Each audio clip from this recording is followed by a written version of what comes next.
After 5 years of creating exciting business content with amazing businesses from around the world, Savvy is now creating a new video series entitled Heartbeat of the World.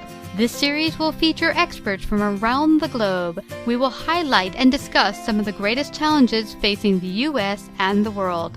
Co-create with us and find out more at bit.ly/savvypatron. Our guest today is Kate Cameron, COO of Virtualitics, Inc. Kate shares today how women are making their mark in the male-dominated technology industries and what we can do to inspire more women to join the sciences. Find out more about Kate and Virtualitics at virtualitics.com. Hi, Kate. Welcome to Savvy Business Radio. I'm so blessed to have you here this evening. How are you? I am wonderful. Thank you. So grateful to have you. You've worked in the tech industry as a veteran for many, many years. You're now working at Virtualitics. Is that how it's called? That's exactly correct. Virtualitics, virtual and analytics put together. Exactly. I love it. Well, we're getting together today to talk a little bit about the tech industry, the science industry. Why is there not a lot of females joining those industries, and what to do to start bringing people to really consider a wonderful career in science or technology? Share with the audience a little bit about your background. What brought you to working in technology? So actually, I have a degree in child development psychology, which I tried to go into, but unfortunately I am far too sensitive, and it broke my heart too often, and I had to look for something else than to work directly with the kids. And in this long about way that started at an organization called Very Special Arts, I took a job as an office manager just so that I could stay in with the children, but not have to endure some of the heartache that you do. And one thing led to another, which led to another, which led to another, and I ended up through a series of job changes, I ended up at a VC that worked with the tech industry. And at that point, I was quite smitten with startups and the whole process of getting something off the ground. And tech just seemed to be where I landed and then just continued on from there. So it was kind of this strange roundabout meandering that got me into it in the first place. It wasn't intentional. Yeah. And it's interesting. We talked before the interview, and I filled you in a little bit about my background. I'm not a pilot, but I was a student pilot for a number of 7 years ago. I took some flying lessons, and it was amazing to me how few women enter into that industry, into the flying aeronautics industry. And it's just like the science and mathematics industry. Women generally stay away from those industries. And I even thought it was quite funny, Kate. I would go to the flying school, and one time I left the flight school in the evening and went to the nearest bus stop, and there was a guy there, and he said, "Oh, you're at the flight school?" I said, yeah. He said, "Oh, so you're studying to be a flight attendant?" I'm like, "No, oh my gosh.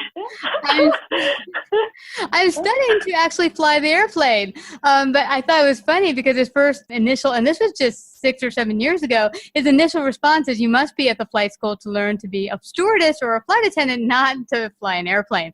And I thought, wow, in the year 2000s, you think people would have realized or even consider that women could be in flying. But even today, it's not thought of as number one. It isn't. I'm actually surprised he didn't ask you if you were waiting for your boyfriend or husband to finish up. Oh, don't worry. I've gotten that too. What is your take, Kate, on why so few women enter these industries? I think honestly, and this is going to harken back to my education, but I really do think it has to do with the socialization. I think this is flattening. I have hope for the current group of children coming up that we've become aware, and the people in education and the people who are socializing them are noticing that this incredible gender bias exists. But unfortunately, I think until this current generation, we didn't see that. So you started with children in early education being passed over. There was a study done not too long ago, actually, that there was just an observational study in grammar school, and they were watching teachers in science and math classes literally pass over girls with their hands up in the air ready to answer the question to go to a boy who didn't have his hand up to answer the question. And it wasn't just an exception, it seemed to be a regular thing. We're encouraged as women to go into language, maybe even history, the social sciences, absolutely, but we are not encouraged, even from a very early age, to be adept in math and science. And if we have those interests, just think about the toys. Boys' toys are dinosaurs. Boys' toys are building toys. Boys' toys are chemistry kits. It's just not. It's just not something that women are encouraged to do. I do think, however, that it is beginning to change. I really see their offerings being quite different these days, and I have incredible hope that we won't see what we're seeing right now in the future. Wow, this is fascinating to me because I never even thought that the way we're raising our children could play a part in why they choose certain industries or fields. And it recalls to me right when I entered into college. Now, this was many moons ago, but I was in a college course and it was more tech savvy.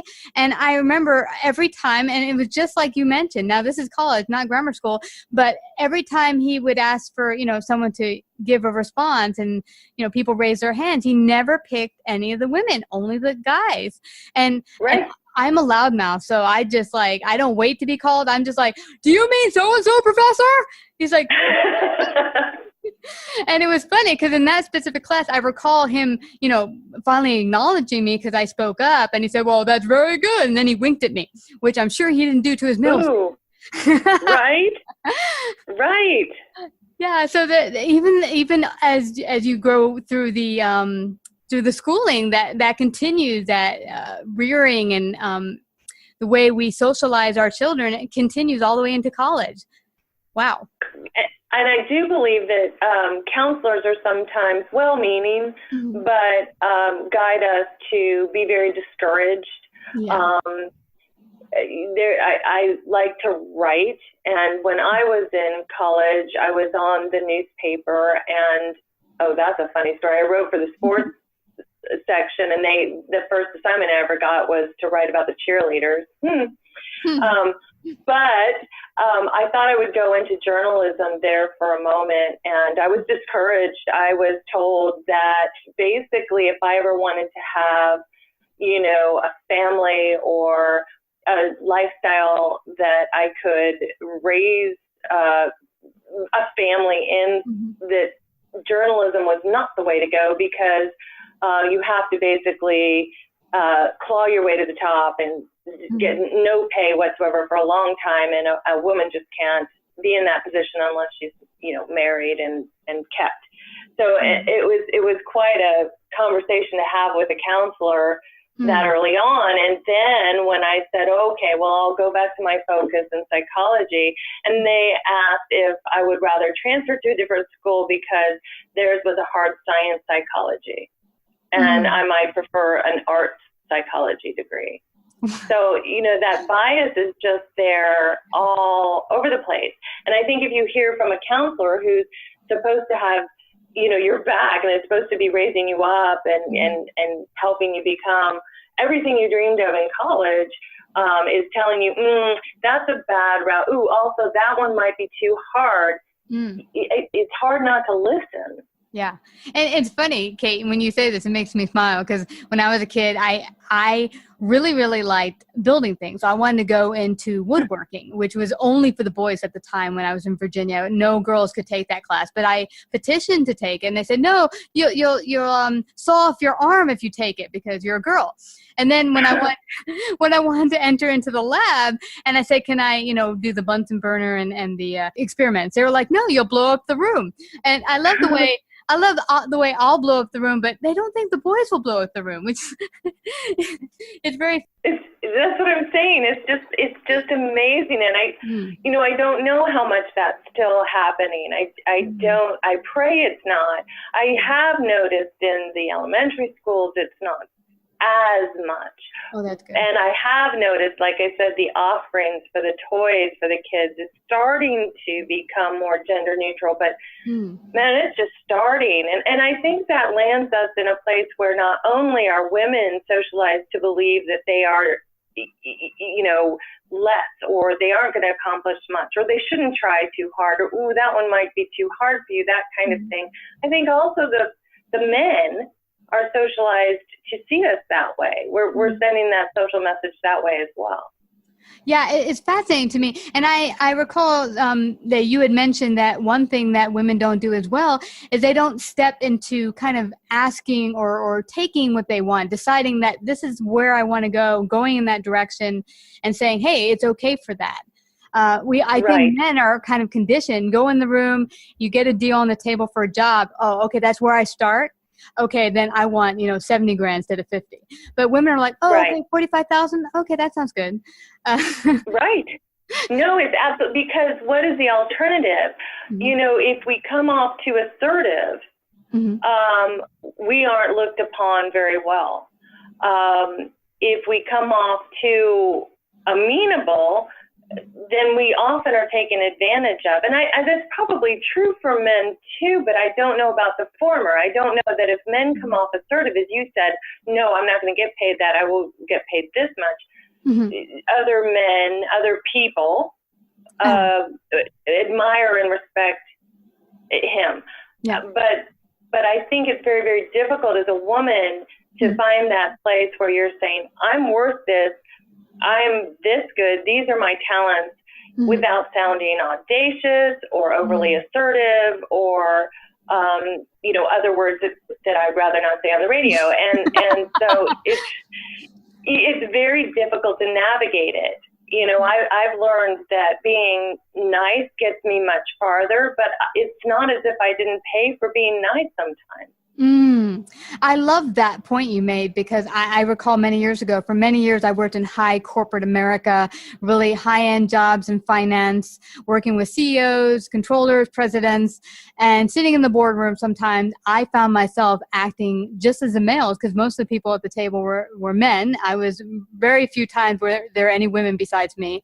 And I would find myself being just as aggressive as the men, but it being looked upon as, whoa, that was a little harsh, but in the same exact behavior by a man at the table would not be seen with any eye rolling or any like, wow, is she that time of month or something? Oh, yes. Yes. So there's the other bit.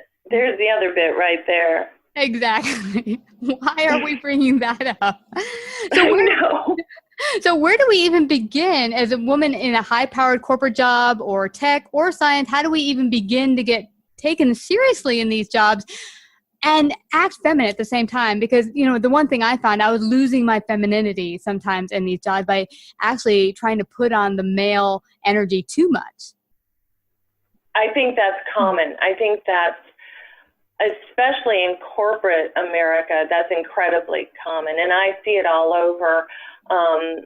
Women who are almost doing a Dr. Jekyll and Mr. Hyde in their home life. They're nurturing and loving and sweet and wonderful.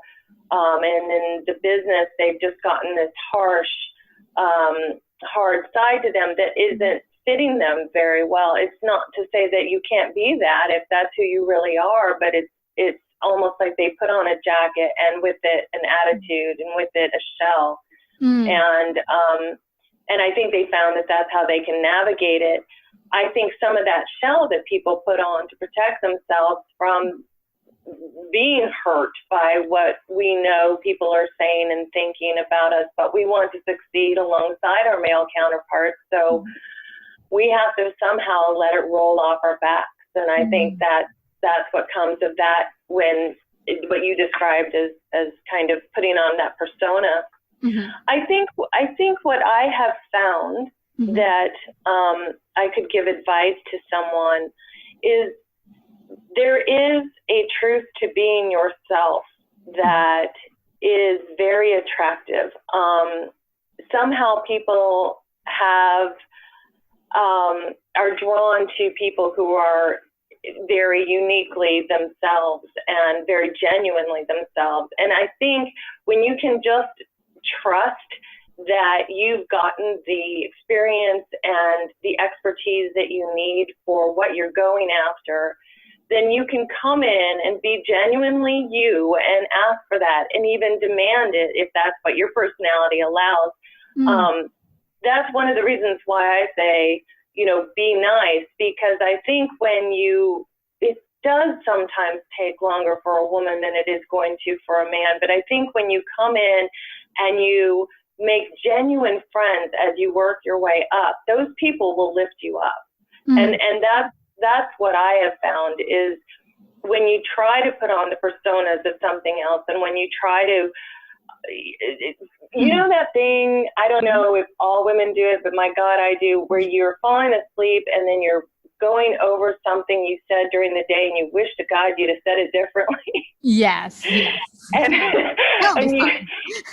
it just keeps you up all night. And it's that kind of thing where you have to just kind of go, look, I'm me and I did the best I could. And, I am as good. Stop second guessing ourselves. We are absolutely as good. We're extremely talented. We're extremely smart.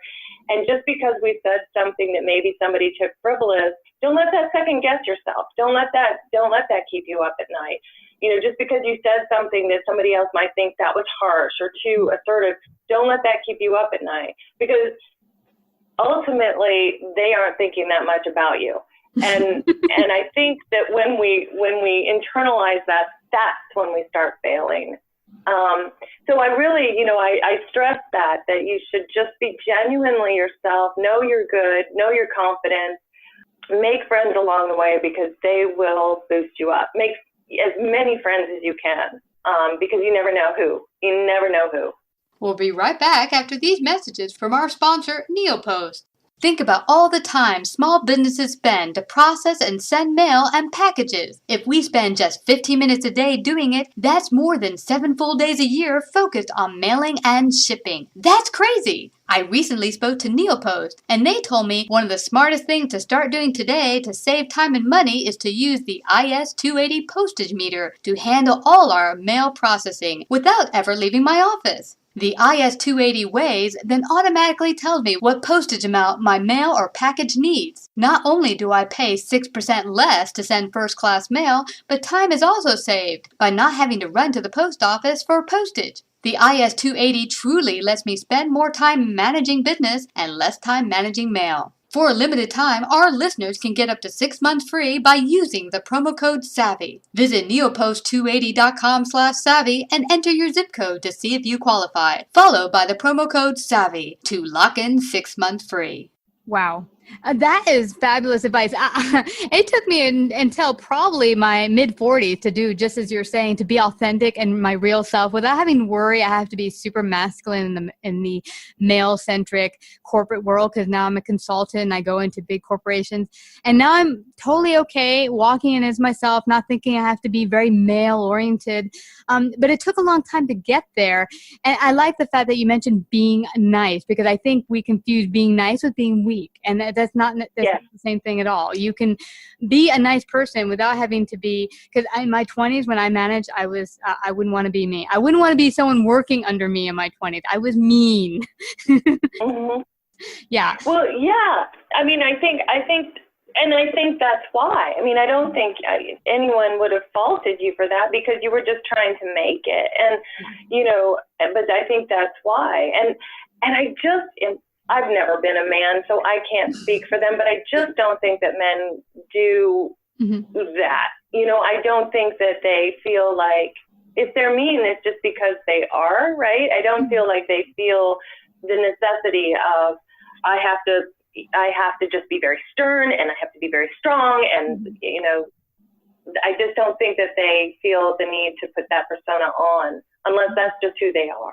Yeah, I totally get you. And one thing that saddens me when I go anywhere to work in any corporation is I still see women in leadership roles, controllers, CEOs, whatever it might be, and they will go far beyond the call of duty and do things that really they shouldn't be doing. And for instance, I walked into a tech company and there was a CEO there who is a woman, and she was the only one of the officers that was a woman. All the other officers were men, and there was some problem with one of the coworkers' machines and they couldn't get it working. So she got out on the floor in her suit and was going underneath the desk trying to fix the wires and get the computer working, showing that there's nothing she can't do. But what bothered me about it is it lessened her kind of position. Like, I don't think that you shouldn't get your hands dirty for sure. Everyone should be able to chip in and get your hands dirty. But to me, all the other officers were standing behind her in their nice little suits, not on the floor, on their knees, under a desk. And I was like, oh my gosh, what are you doing?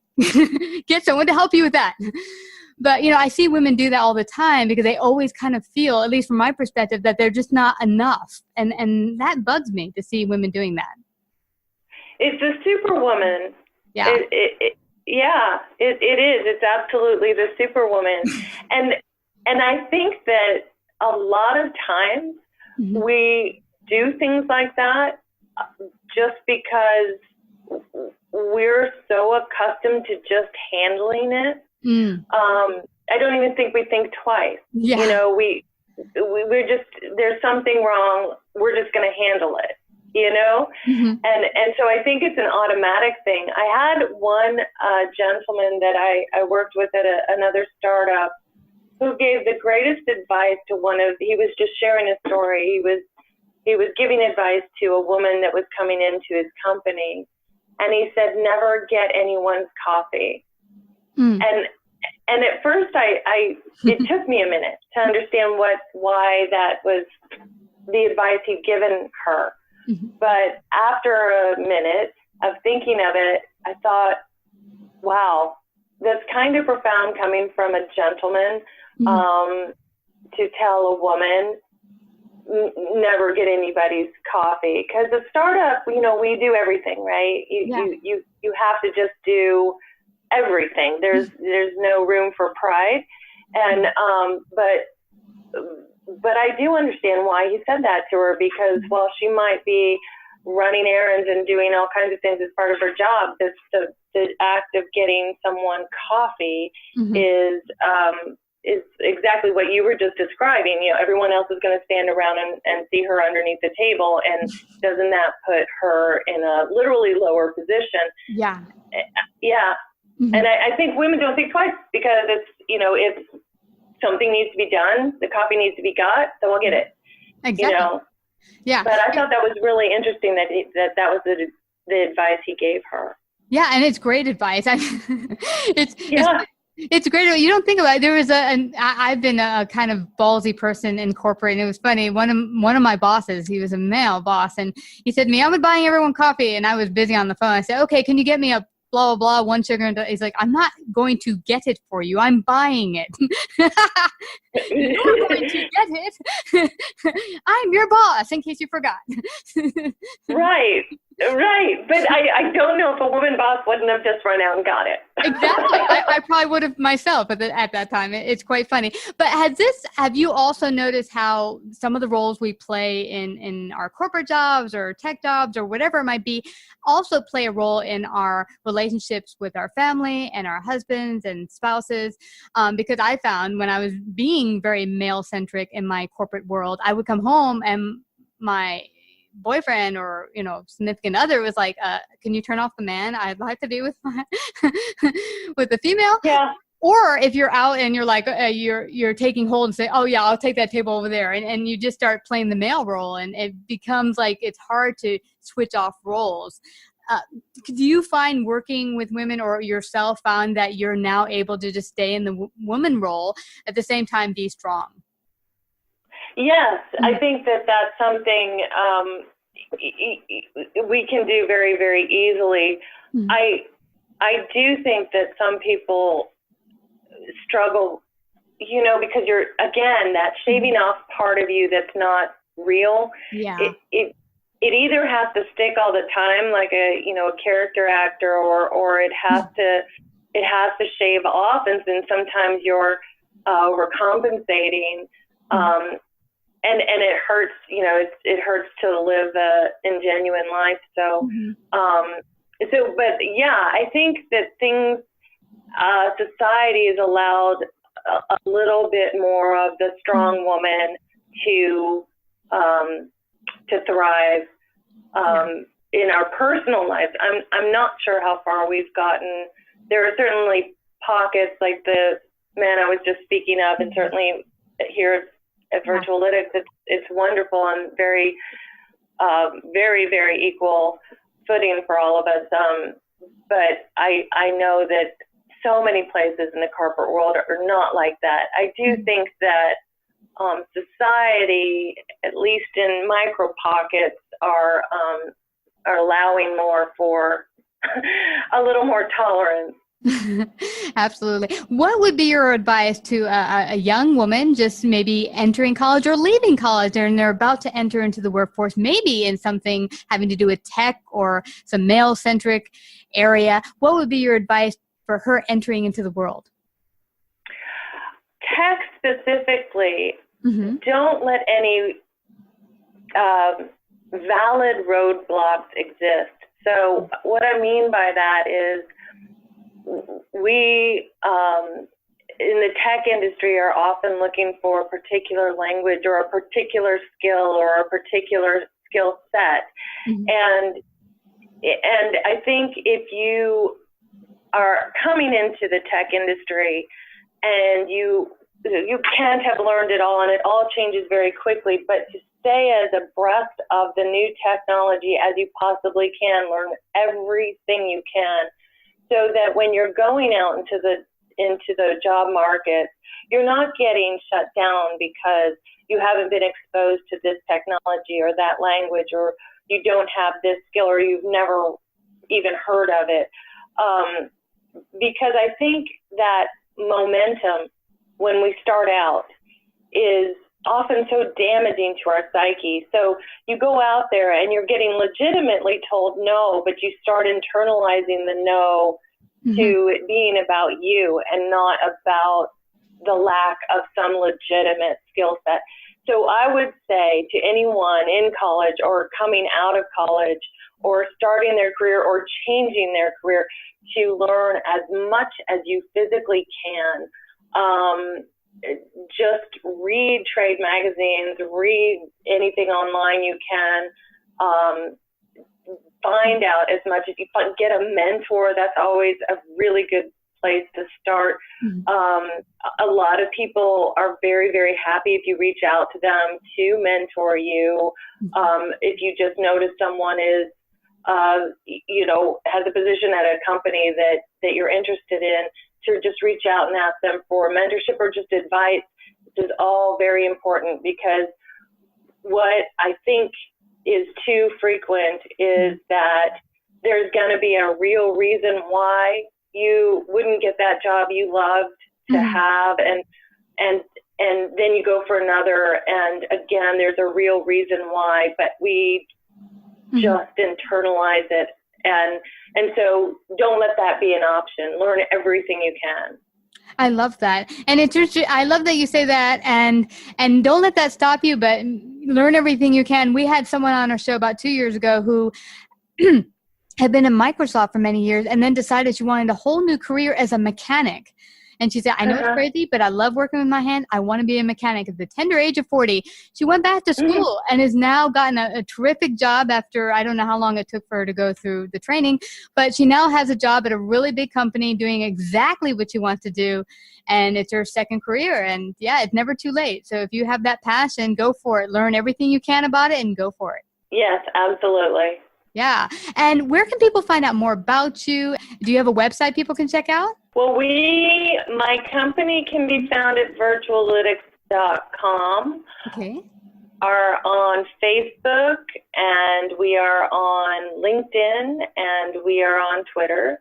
And you could reach out to me personally at info@virtualitics.com, and I will be sure and answer all inquiries personally. So, and if anyone, whether woman or man, has any questions, I've definitely climbed my way up, doing a myriad of different jobs, and as I said, meandered my way up, and so I would definitely love to guide anyone who might want that.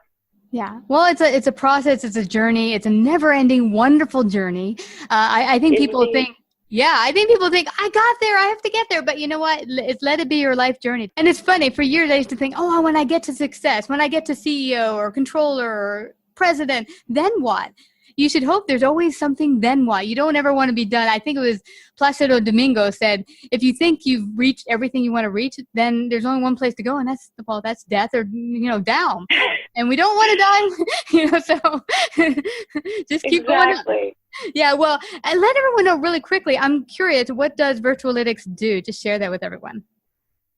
We do data analysis and data visualization in VR, so in virtual reality. Neat. So we can take very, very large data sets, and we have a machine learning aspect of it that'll help you along the way, and then after you've analyzed your data and visualized it in VR, we also have an aspect of it where you can share that data at the same time with other people, no matter where they are on the globe. All they need is a headset, and they can see the exact same data and interact with it at the same time, which is what we call the shared virtual office. That's so cool. So it's a wonderful data visualization tool, and it's very state-of-the-art. Wow. I love technology. It's so cool. What we can do today, look at this talk we're having here right now. I've talked to people all over the world thanks to this wonderful thing called technology. And I just want to thank you again, Kate, for coming to share your wonderful knowledge and wisdom today with our audience. Thank you so much for coming to Savvy Business Radio. Thanks for having me. Savvy Business Radio runs in syndication on 8 AM/FM stations nationwide, including iHeartRadio and 6 podcasting platforms. To find out about our paid sponsorship opportunities or to become a guest and find out how we can help you get your message out in a bigger way, call 732-474-7375 or email Christina@savvybusinessradio.com.